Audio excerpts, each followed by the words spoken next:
ওইসবের মধ্যে আমি নাই। তুমি বেটা এত ভালো মানুষ হয়ে রাজনীতি করতে চাও না বিধায় আজকে এমপি দাঁড়াচ্ছে সুদখোর গাঞ্জাখোররা। আপনারা সবাই নাম শুনেছেন আল্লামা দেলোয়ার হোসেন সাঈদী। আমি দোয়া করছি আপনারা জাস্ট একবার আমিন বলবেন, আল্লাহ ওনাকে জান্নাতুল ফেরদাউসের উঁচু মাকাম নসিব করো। উনি একজন জাস্ট আলেম ছিলেন না, উনি বরিশালের এমপি ছিলেন। এটা কয়জন জানে? এটা কয়জন বোঝে? এবার বোঝেন আমি কেন বললাম এই কথা। 5 আগস্টের আগে আমি নিজে দেখেছি রংপুরে আমার মাহফিল বন্ধ হয়ে গেছে। কেন মাহফিল বন্ধ? অমুক পাতি নেতা বলে দিয়েছে মাহফিল হলে খবর আছে সবার, হুমকি দিয়ে মাহফিল বন্ধ। এখন যদি আমার আলেম হয় এমপি, এখন যদি আমার ঘরের আলেম হয় ওসি, এখন যদি আমার ঘরের হাফেজ হয় একজন এসপি, এখন যদি আমার ঘরের আলেম হয় একজন মেয়র, পাতি নেতাকে ডাক দিয়ে বলবে এই বেটা এদিকে আয়। মাহফিল কুড়িগ্রামে হবে, ফুলবাড়িতে হবে, যে বাধা দিবে ওর পিঠের চামড়া একটাও থাকবে না। এই জন্য রাজনীতি করা দরকার। এখন বলবেন হুজুর খুব বকতেছেন, ভালোই লাগতেছে কথাবার্তা, কিন্তু কোরআনে যে রাজনীতি আছে এর দলিলটা কি? এরকম কিছু লোক আছে না, আছে না, আছে না? আমি আয়াত তেলাওয়াত করছি, ভালো করে বুঝবেন। আমি আয়াতটা জাস্ট দলিল হিসেবে দিচ্ছি। আউযু বিল্লাহি মিনাশ শাইতানির রাজীম। ইন্নাল্লাহা ইয়া'মুরুকুম আন তু'আদ্দুল আমানাতি ইলা আহলিহা وَإِذَا حَكَمْتُمْ بَيْنَ النَّاسِ أَن تَحْكُمُوا بِالْعَدْلِ. Allah says in this ayah, give people back what they deserve in their lives. And Allah says in this ayah, whenever you judge between people, you have to judge with justice. Allah বলছে শোনো, যখন তোমরা বিচার করবে ইনসাফের বিচার করবে, যখন তোমরা বিচার করবে তোমরা জাস্টিস পূর্ণ বিচার করবে। এবং আল্লাহ বলছেন যে যা পায় তাকে তা বুঝিয়ে দেওয়া, এটার নামে ইসলাম। ঠিক কিনা বলেন? আচ্ছা, এই আয়াতের সাথে রাজনীতির সম্পর্ক কি? এই আয়াতের সাথে পার্লামেন্টের সম্পর্ক কি? আমি একটু বুঝাই দেই। আগে প্রশ্ন করি, আগামীর সংসদ কোরআন দিয়ে চলবে, এটা কি চাই নাকি চাই না? এটা রেকর্ড হচ্ছে ক্যামেরায়, এভাবে আওয়াজ দিয়ে বললে হবে না। আগামীর পার্লামেন্টে কোরআন চাই কি চাই না? এবার এক্সাম্পল দেই, জাস্টিস কাকে বলে, ইসলামে ইনসাফ কেমন করে বোঝানো হয়েছে। আমি মাঝখান থেকে একজনকে দাঁড় করাবো। এই যে হলুদ পাঞ্জাবিওয়ালা ভাই, দাঁড়ান তো। আপনি হলুদ হলুদ, হ্যাঁ পাঞ্জাবি না, এটা মনে হয় মাশাআল্লাহ হুডি পরে আছে। আমার হলুদ হুডিওয়ালা ভাই, আমি এক্সাম্পল দিব ফুলবাড়িবাসী। আগে বলেন আমার ভাইকে দেখা যায়? এ কোন মরা লোক রে বাবা, দেখা যায়? মনে করেন তোমার নাম কি? সোহেল ভাই। আমার ওই পাশ দিয়ে নেমে যাচ্ছি, ওয়াজ শেষ করে আমার সামনে আসছে। এক্সাম্পল হিসেবে বলছি, সোহেল হচ্ছে এই ফুলবাড়ির পাতি নেতা। এক্সাম্পল, উদাহরণ, যদিও বা সে আসলে নয়। তো আমাকে ওখানে গিয়ে বলছে কি হুজুর খুব রাজনীতি নাকি? এতদিন ছিলেন মসজিদে, এতদিন ছিলেন মাদ্রাসায়, এখন যাবেন পার্লামেন্টে, খুব শখ। আপনাকে আমি সামনে যান দেখে নিব, হুমকি দিয়েছে আমাকে। আর আমার বসবাস বেশিরভাগ সময় হয়েছে রাজশাহীতে।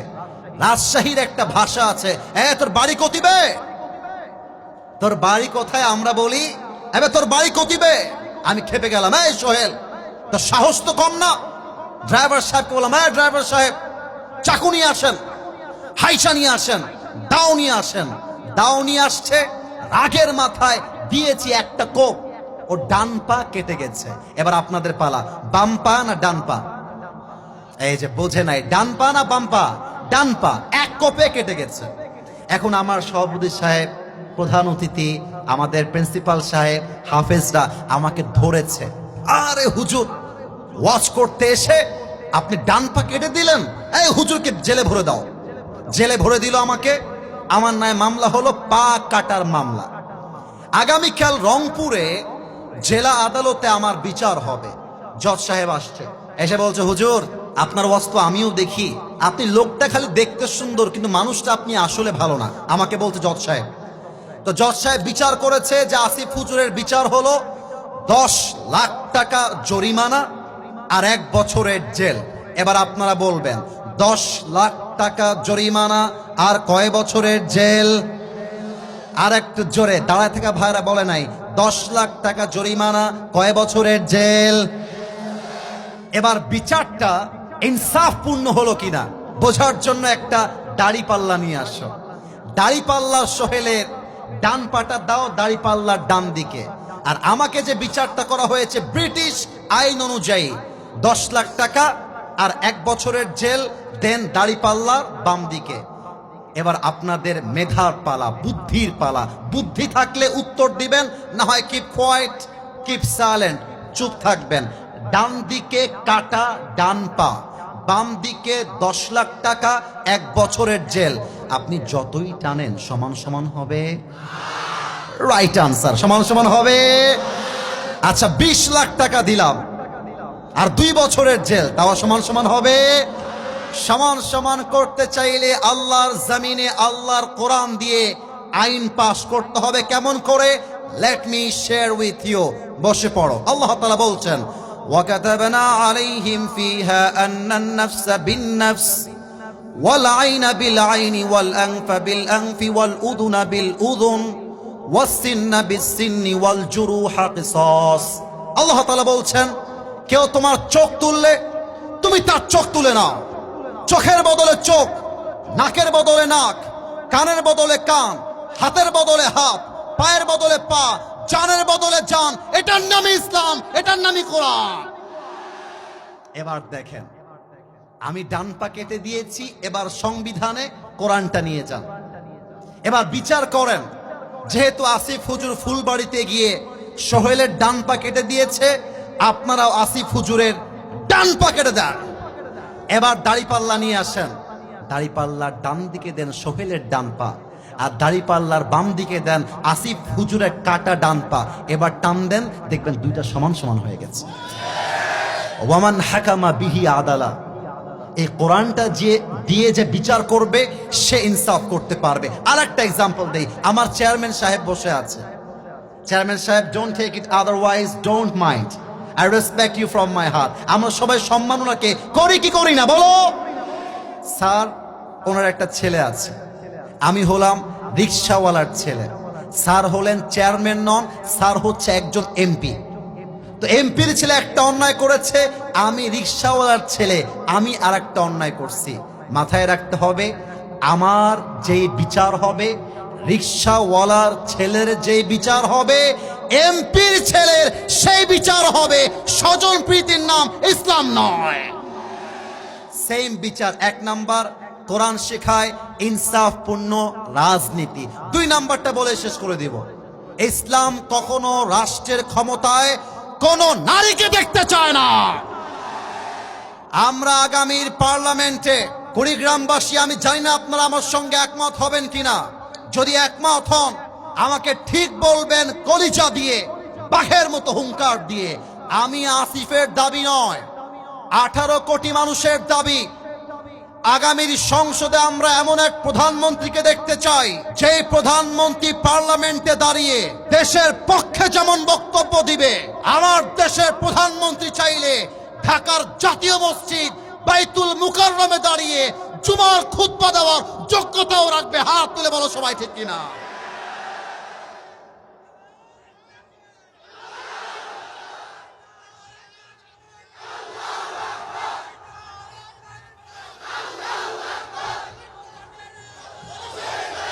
এভাবে হবে না, আমার সাথে দেন, আমার সাথে নারায়ে তাকবীর।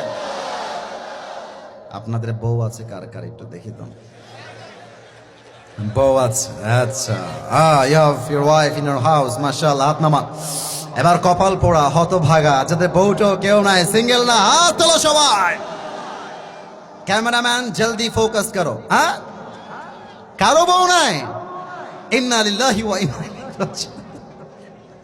আমি দোয়া করে দিই আজকের মাহফিলে, আল্লাহ যাদের বউ নাই সবাইকে দিনদার নেককার বউ দিয়ে দেওয়া। পড়েন সবাই আমিন। আমার ওয়াজে আমি মাঝে মাঝে মজা করে বলি, শীতকালে যার বউ নাই তার জীবনে কিছুই নাই। শীতকালে কম্বল দিয়ে শীত দূর হবে না, ল্যাপ দিয়ে শীত দূর হবে না, ঘরে ঘরে বউ দরকার। আব্বা বোঝে না, আব্বা বোঝে না। আব্বা বলে, এই তুই নিজের পায়ে দাঁড়িয়ে বিয়ে কর। আমি দেখলাম অনেক মায়েরা আসছেন, আমি দেখলাম অনেক বোনেরা আসছেন, মায়েদের কাছে আবদার রাখবো আমরা সবাই, আপনার মেয়েকে শিক্ষা দিবেন। তার জন্য গাঞ্জাখোর জামাই পারফেক্ট হবে না, দিনদার জামাই তার জন্য পারফেক্ট হবে। মেয়েরা গাঞ্জাখোর দেখলে ক্রাশ খায়। What is this? রুচি কি এত খারাপ হইতে পারে? একটা মেয়ের রুচি কি এত খারাপ হয়? আমার কাছে অবাক লাগে, পার্কে যত মেয়েরা প্রেম করে বেড়ায় তার 80% বোরকাওয়ালিরাই প্রেম করে বেড়ায়। বলো, বোরকা পড়লেই দেখলে মনে হবে ইয়ার ये तो अभी कभी जन्नत से भाग के दुनिया में आई है, কনফার্ম জান্নাতি মনে হয়। কিন্তু কিছু বোরকাওয়ালি আছে দেখবা একাই 4টা ছেলেকে নাকের ডগায় রশি দিয়ে এমনে এমনে ঘোরায়। অতএব আমি একটা কথা রাজশাহীর মাহফিলে বলেছিলাম, আমার বাবা ছিল, মা ছিল, আমার ছোট বোন ছিল, আমার নানা নানি সবাই ছিল। আমি ব্যর্থহীন কণ্ঠে বলেছি, আগামীর সংগ্রাম বিয়ের সংগ্রাম, আগামীর সংগ্রাম চরিত্র রক্ষার সংগ্রাম, আগামীর সংগ্রাম ব্রেকআপের সংগ্রাম। এবার কিন্তু ঠিকটা জোরে হয় নাই। মাথায় রাখতে হবে, যত প্রেম হবে বিয়ের আগে নয়, বিয়ের পরে বউয়ের সাথে প্রেম হবে। ঠিক কিনা বলো? আল্লাহ তুমি যুবকদেরকে বউ পাওয়ার তৌফিক দান করে। পড়েন সবাই আমিন। আমি তেলাওয়াত করছি আমার তাফসীরের আয়াতগুলোকে। আউযু বিল্লাহি মিনাশ শাইতানির রাজীম। কুল লা ইউসিবানা ইল্লা মা কাতাবাল্লাহু লানা। 10 নম্বর পারা, সূরাতুত তাওবা। Allah says in this ayah, whatever I have decided for you will must happen. আল্লাহ বলছে, বান্দা তোমার কপালে আমি আল্লাহ যা লিখে রেখেছি এটা অবশ্যই হবে। And whatever I have not decided for you will never happen. আমি যা লিখে রাখি নাই তা কখনো হবে না। পারতপক্ষে ভাগ্যে যাই লেখা থাকুক, ভালো হোক কিংবা মন্দ হোক, এই পুরো তাকদীরের ব্যাপারটা, এই সব ক্ষমতা এক সত্তার হাতে। বলেন সবাই, তিনি কে? আল্লামা ইকবাল রহমতুল্লাহি আলাইহি, যার কথা আমার এই আয়াত শুনলে পড়লে মনে পড়ে যায়। পাকিস্তানের একজন টপ ফেমাস উর্দু শায়ের, ওনার লেখা উর্দু কবিতা কেউ যদি বুঝতে পারে, এই দেখেন গায়ের পশম দাঁড়িয়ে যাবে, এত চমৎকার কথা। আমি তার একটা কবিতা অ্যাড করতে চাই এই আয়াতের সাথে তর্জমাকে বোঝাবার জন্য। আমি আশা রাখবো উর্দু বললেই বাংলা আপনারাই বুঝে যাবেন, আমাকে ট্রান্সলেট হয়তো বা করতে হবে না। আল্লামা ইকবাল লিখেছেন, जो नसीब में है वो कभी छिन नहीं सकता और जो नहीं है वो कभी मिल नहीं सकता। जो चला गया उस पर सब्र आ जाएगा और जो आएगा उस पर शुक्र आ जाएगा। रब की फैसले अकल से तोले नहीं जाते। मेरे दोस्त, दिल से सुनना होगा, फिर भी मैं कह रहा हूं दिल से सुनना होगा। रब की फैसले अकल से तोले नहीं जाते, ये दिल के यकीन से समझे जाते हैं। जो बुरा वक्त है वो भी लिखा हुआ है, जो अच्छा वक्त है वो भी लिखा हुआ है। अगर तुम कहते हो कि अगर मेरे नसीब में बुरा वक्त आएगा तो मैं क्या करूंगा, और मैं तुम्हें कहता हूं खुदा पर यकीन रखो, बुरा वक्त ही कभी नहीं आएगा। আল্লামা ইকবাল লিখেছেন, কপালে লেখা জিনিস হারিয়ে যায় না, আর কপালে যা লেখা নাই হাজার চেষ্টা করলেও কেউ তা দিতে পারে না। খারাপ সময়টা লেখা আছে, ভালো সময়টা লেখা আছে। মানুষ চিন্তা করে খারাপ সময় নিয়ে, বাট আল্লাহ বলছে ওয়ালা তাহিনু ওয়ালা তাহজানু ওয়া আনতুমুল আ'লাউনা ইন কুনতুম মুমিনিন। Never lose hope, never be frustrated. হতাশ হয়ে যেও না, নিরাশ হয়ে যেও না। যদি তোমার ঈমান তাজা হয়, তুমি হবা শ্রেষ্ঠ বিজয়ী মানুষ। ঠিক কিনা বলে? এ হচ্ছে আমার 1 নম্বর আয়াত, যা কপালে লেখা আছে তা হারিয়ে যাবে না। সেকেন্ড আয়াত, সূরা বাকারা 286 নম্বর আয়াত। লা ইউকাল্লিফুল্লাহু নাফসান ইল্লা উসআহা। Allah doesn't change anybody. Allah doesn't test anybody beyond their power. আল্লাহ বলছেন আমি কখনো আমার বান্দার কষ্টকে তার সাধ্যের বাহিরে চাপাই দেই না। যে যেই পরিমাণ নিতে পারে আমি আল্লাহ তাকে সেই পরিমাণ দেই। অনেক ছেলে পেলে আছে ছ্যাঁকা খেয়ে বেকা হয়ে যায়, মদ খেয়ে বেড়ায়, মাদকের নেশায় আসক্ত হয়ে যায়। আমাকে চেয়ারম্যান সাহেব বললেন যে হুজুর, অনেক যুবক মাদক খায়, মাদকে আসক্ত, নেশায় আসক্ত। আমি বলবো বেশিরভাগ যুবকের ক্যারিয়ার নষ্ট হয়েছে চরিত্রহীন মেয়ের জন্য। বলো ঠিক আছে কিনা? এক নাম্বার কথা যুবক ভাইরা মাথায় রাখবা। আমি জানি এই কথা তোমরা বুঝবা আমার কথা খুব ভালো করে। কোন মেয়ের জন্য ছ্যাঁকা খেয়ে বেকা হওয়া যাবে না। তুমি তোমার জীবনে সফল হও, এরকম কয়েক লাখ সকিনা জরিনা তোমাকে বিয়ের জন্য লাইন ধরে দাঁড়িয়ে যাবে।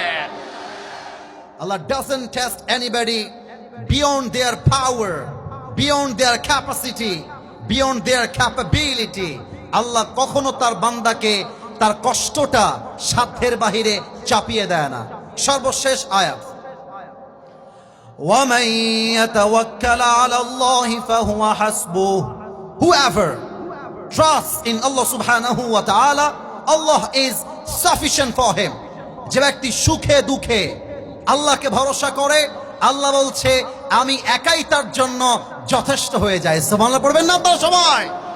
এই হচ্ছে আমার তেলাওয়াতকৃত 3টি আয়াত এবং তার তরজমা এবং সারাংশ কথা বলে দেই, তারপরে আমি তাফসীরে প্রবেশ করতে চাই।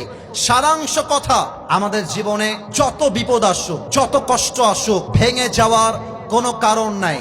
মাথায় রাখতে হবে, রাখে আল্লাহ, মারে কে?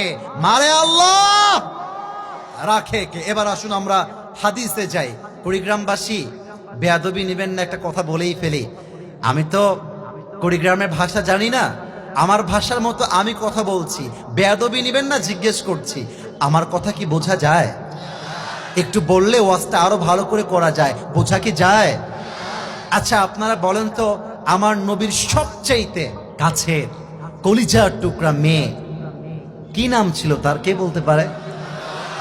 তো এত আস্তে বললে তো কলিজায় আঘাত লাগে, আপনারা ভয় পান কেন?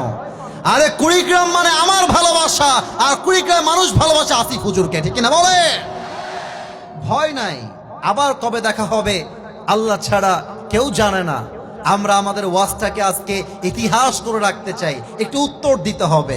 বলেন তো সবাই, আমার নবীর কলিজার টুকরা মেয়ে তার নাম কি ছিল? উত্তরটা 80 ভাগ আসছে। আর একবার, নাম কি ছিল? এবার বলেন তো, আমার কলিজার টুকরা নবীজির মেয়ে ফাতেমার জামাইয়ের নাম কি ছিল? Right answer.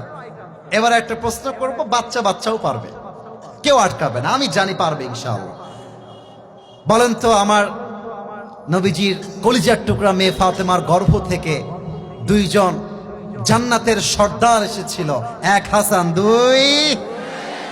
আর একবার, এক হাসান দুই। আলীকে বলা হতো আসাদুল্লাহি আল গালিব। আমি এখন হাদিস থেকে প্রমাণ করতে চাই তাওয়াক্কুল কাকে বলে, আল্লাহর উপরে ভরসা কাকে বলে, আল্লাহর দেওয়া শক্তি কাকে বলে। আর আমরা মাঝে মাঝেই বলি, কপালে যদি আল্লাহ বিজয় লিখে রাখে, হারিয়ে দিবে এমন কোন বাপের বেটা জন্মগ্রহণ করে নাই। দেখেন, খন্দকের যুদ্ধে এক কাফের, তার নাম হচ্ছে আমর বিন মারহাব।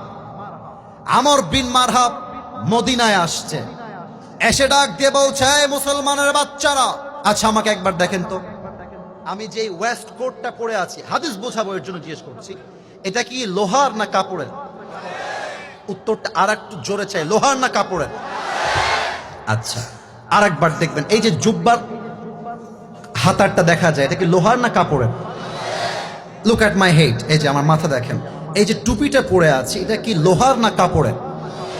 আমর বিন মারহাব যুদ্ধ করতে আসছে, তার বুকের পুরো পোশাকটা লোহার দ্বারা তৈরি, মাথার মুকুট লোহার দ্বারা তৈরি। এসে বলছে, মুসলমানের বাচ্চারা, কে শহীদ হতে চাস? কার বুকের পাটা আছে, আয় আমার সামনে এসে দাঁড়া। সব সাহাবা একরাম বের হয়ে আসছে, কিন্তু সামনে কেউ আগায় না। আল্লাহ রসুল বলছেন, এই কে আছো? বের হও যুদ্ধের জন্য। কেউ হাত তুলে না। আলীর বয়স সবচেয়ে কম। আমাকে একটু দেখবেন, আলীর মাথাটা নিচু, হাতটা উঁচু। বলছে, ইয়া রাসূলুল্লাহ ফাআযানলি বিল মুশারাকা, give me just one chance, আমি যাব, আমাকে চান্স দেন। কথা কি বোঝা যায়? আল্লাহর রাসূল বলছেন, আলী ইজলিস ফাইন্নাকা লা তাযালু হাদীথা সিন্নি, ইয়া Ali sit down, sit down, বসো বসো বসো।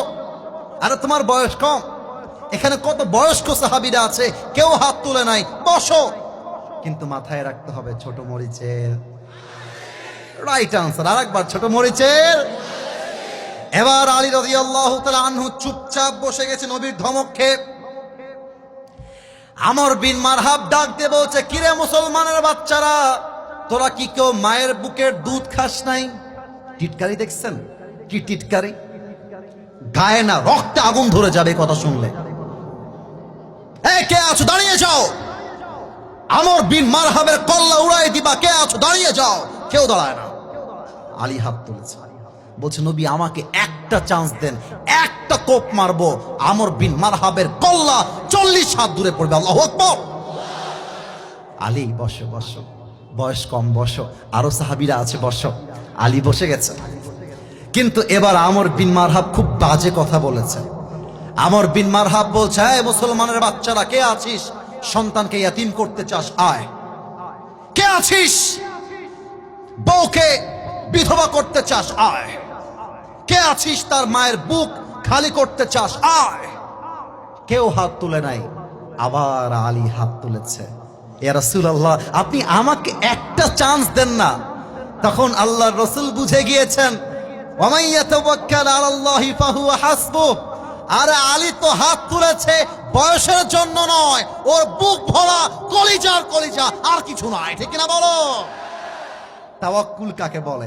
এবার আলী নবীর কাছে আসছে। এখানে দেখানোর মতো কিছু নেই, জাস্ট এইটা দেখাই। এটা হচ্ছে টিস্যুর বক্স। এবার আপনাদের পালা। কিসের বক্স? উত্তরটা কমে গেল কেন? কিসের বক্স? একটা মিনিটের জন্য ভাবেন যে এইটা কোনো টিস্যুর বক্স নয়, এটা হচ্ছে বিশাল লম্বা একটা তরবারি। নাম হচ্ছে জুলফিকার। আলী এদিকে আসো, এই নাও তোমার জুলফিকার, যুদ্ধে নেমে পড়ো। এবার রাসূল একটা মারাত্মক বাক্য বললেন, ইযহাব ফাইন্নাল্লাহা মাআকা, গো and remember one thing, Allah is with you forever. Ali যাও, মাথায় রাখবা কেউ থাকতে না পারে, বাট তোমার সাথী একজন। বলেন তো তিনি কে? এত আস্তে বললে হয়? একবার শাহাদত আঙ্গুলি উত্তোলন করে বলেন তিনি কে।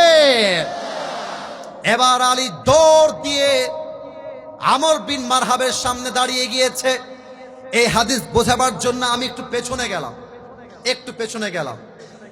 আমার দুই হাত দেখবেন আমি উঁচু করছি, এইটার নাম হচ্ছে সামিয়ানা। এটার নাম কি আনা? সামিয়ানা। এত উঁচুতে যদি আমি দেখতে চাই, আমি এমন করে দেখলে ক্লিয়ারলি দেখতে পাবো না, আমার চোখটা দেখবেন, আমার চোখটা এমন করে উঠাইতে হবে। তো আমর বিন মারহাব হাইটে এত লম্বা যে তাকে দেখার জন্য আলীর চোখটা এমন করে রাখলে হবে না, চোখটা এমন করে তুলতে হবে। আর আলীর হাইট এত ছোট যে আমর বিন মারহাব আলীকে দেখতে চাইলে মাথাটা নিচু করে দেখতে হবে, এত লম্বা। তো আলী দাঁড়ায় গেছে আমর বিন মারহাবের সামনে। মাদ্রাসার ছাত্ররা খুব ভালো করে বুঝবেন কথাটা।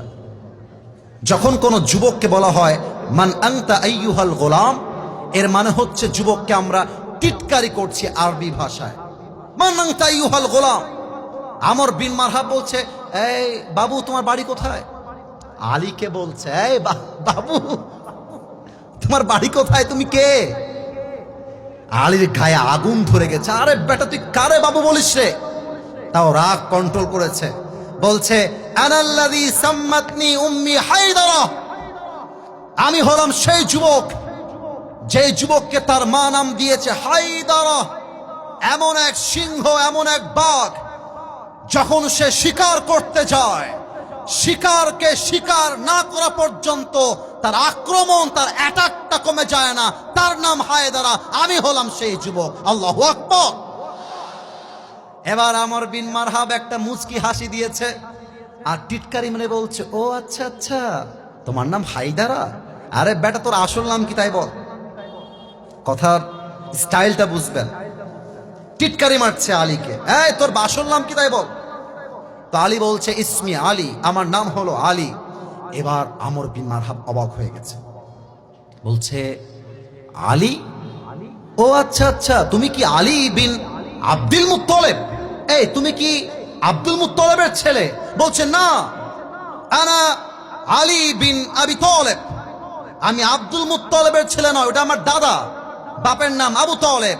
বলছে, ও হো, ভাতিজা, তুমি তোমার ভাতিজা হও, তোমার বাপ তোমার বন্ধু লাগে। এই ভাতিজা, আমি হলাম তোমার চাচা। আমি চাচা হয়ে তোমার মতো বাচ্চার গায়ে হাত তুলি কেমনে? যাও যাও যাও, ওই যে আমাদের হুজুর বড় না, সোনামণি নতুন নতুন, যাও যাও যাও। এবার কিন্তু আলী আর রাগকে কন্ট্রোল করতে পারে নাই। আলী বলছে, এই তুই কাকে বাচ্চা বলিস? আয় না, আয়, একবার যুদ্ধ করে দেখ, একটা কোপ মারবো, তোর কল্লা তোর দেহ থেকে আলাদা হয়ে যাবে। আল্লাহু আকবার। এবার আমর বিন মারহাব বলছে, ঠিক আছে তাই তো, আয়, মার আমাকে। কিন্তু এবার আলী রাদিয়াল্লাহু তাআলা আনহু একটা চমৎকার দামি কথা বলেছেন। এটা বলার পূর্বে আমি আমার কুড়িগ্রামবাসীকে একটা প্রশ্ন করতে চাই, লজ্জা পাবেন না, দিল থেকে উত্তর দিবেন, ভয় পাবেন না। আমাদের শহীদ আবু সাঈদ 5 আগস্টের আগে যখন বের হয়েছিল, এই আমাকে উত্তর দিবেন জোরে, নয় আমি বুঝবো আপনারা স্বৈরাচারের পক্ষ হয়ে কাজ করছেন। আমি উত্তর চাই। শহীদ আবু সাঈদ কি রাস্তায় বের হয়ে কাউকে আগ বাড়িয়ে গুলি করেছিল? আর একটু জোরে বলেন। কাউকে চাকু দিয়ে আঘাত করেছিল? কারো কল্লা উড়াই দিয়েছিল? কাউকে মেরে শেষ করে দিয়েছিল? আমার ভাইয়ের দাবি কোটার সংস্কার চাই। আমার ভাই তো কারো গায়ে হাত তোলে নাই, আপনারা তার বুকে গুলি মারলেন কেন?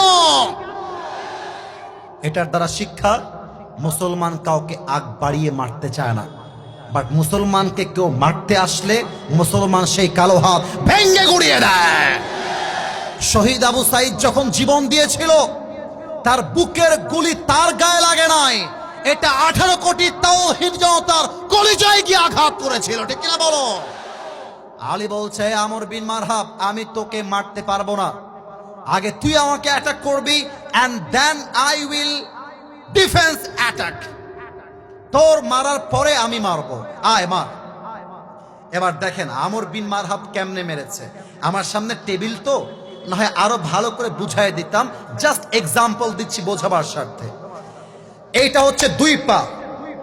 আমর bin মারহাব 2 legs are attached together, 2টা পা একসাথে করেছে, এটা যুদ্ধের কৌশল। আর তরবারিটা জাস্ট লাইক দিস, এমন ভাবে রেখেছে, একটা লাফ দিয়েছে।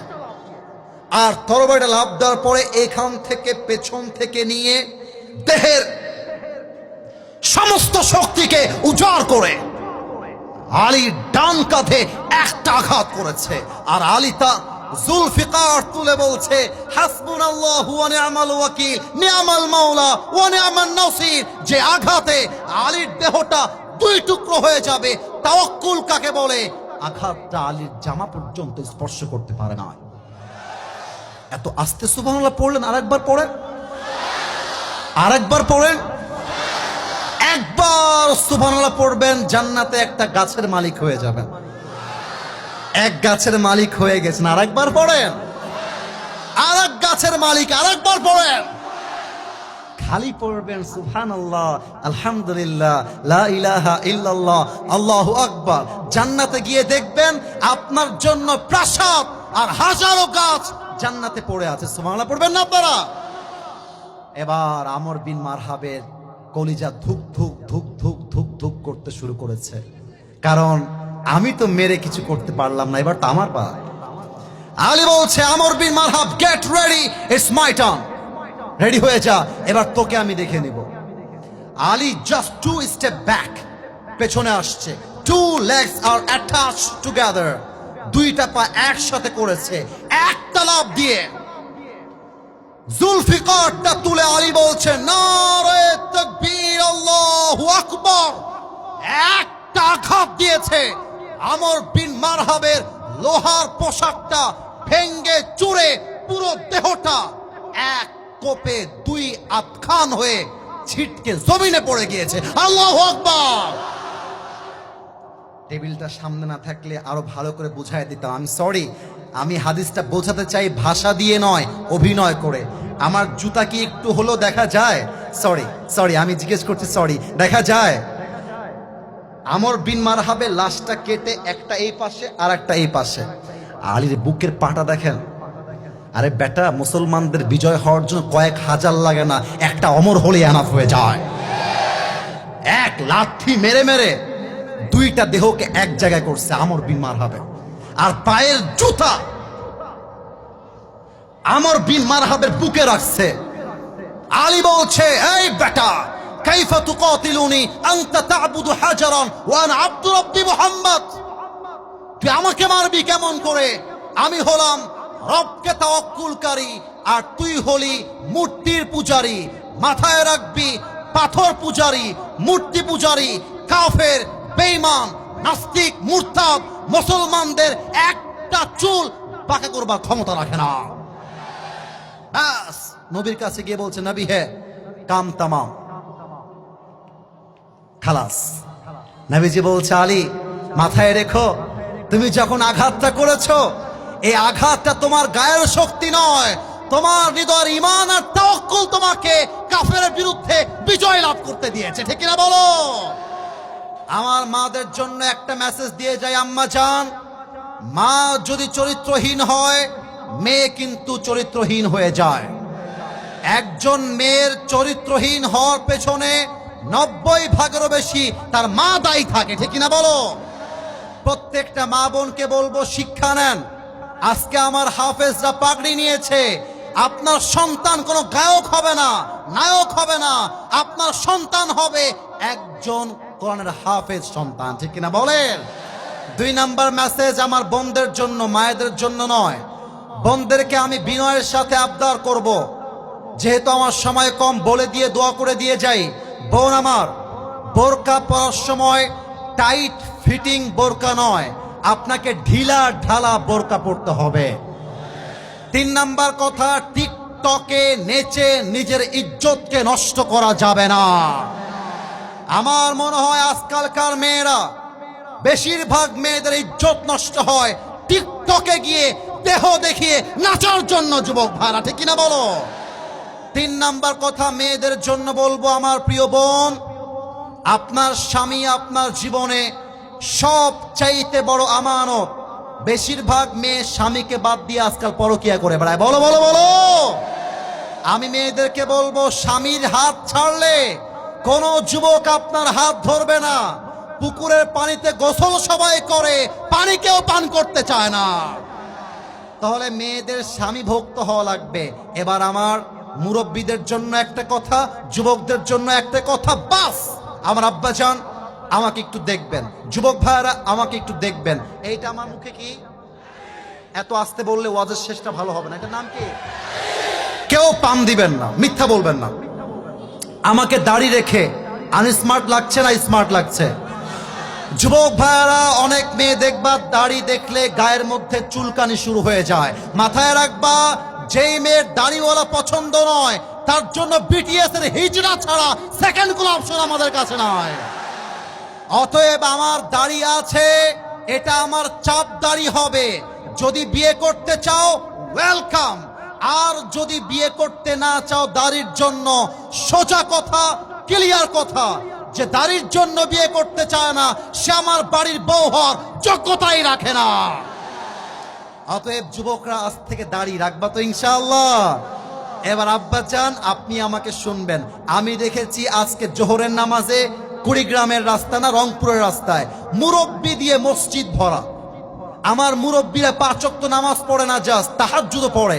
কিন্তু আমার কষ্ট লাগে, সাদা দাড়িওয়ালা মুরব্বি চায়ের দোকানে বসে পায়ের উপরে পাটা তুলে দিয়ে, বলো বলো বলো বলো বলো বলো, চায়ের দোকানে বসে জাস্ট বিড়ি খায় তা না, বিড়িও খায়, মান্নার সিনেমা দেখে, বসে বসে সিনেমা দেখে বেড়ায়। আর বলে কি ওয়াজ হলো এইটা, ওয়াজ তো পছন্দ হয়নি। ও চাচা, আপনি কনফার্ম জান্নাতি হয়ে গেলেন আব্বা জান। না না, মাথায় রাখবেন, আমার মুরব্বি যখন সাদা দাড়ি দিয়ে চায়ের দোকানে বিড়ি টানে, যুবকদের চরিত্র এমনিতেই নষ্ট হয়ে যায়। আব্বা জান, আমি আপনার পায়ে হাত রাখলাম, আপনি বিড়িখোর হবেন, আপনার ছেলে গাঞ্জাখোর হবে। আপনি বিড়িখোর হবেন, আপনার ছেলে হুক্কাখোর হবে, ঠিক কিনা বলো? আব্বা জানদের পায়ে হাত। 1 নাম্বার, চায়ের দোকানে বসে বিড়ি টানবেন না। 2 নাম্বার কথা, আব্বা জান এবং আম্মা জান, জাস্ট নামাজি হলেই জান্নাতি হওয়া যায় না, দাড়ি রাখলেই জান্নাতি হওয়া যায় না। আপনার ছেলের বিয়ের বয়স পার হয়ে যায়, আপনি বিয়ে দেন না, এটার জন্য আপনাকে জাহান্নামে যেতে হতে পারে। অতএব আমার কথা একটা, মাদক বন্ধ করতে চাইলে যা স্লোগান দিয়ে হবে না, ওয়াজ দিয়ে হবে না, প্রত্যেকটা যুবককে সহযোগিতার হাত বাড়িয়ে বিয়ের পিঠে বসায় দেওয়া লাগবে। হাত তুলে বলো ঠিক কিনা? আল্লাহ মুরব্বী আব্বা জানদেরকে, মাদেরকে বোঝার তৌফিক দান করুক। পড়েন সবাই আমিন।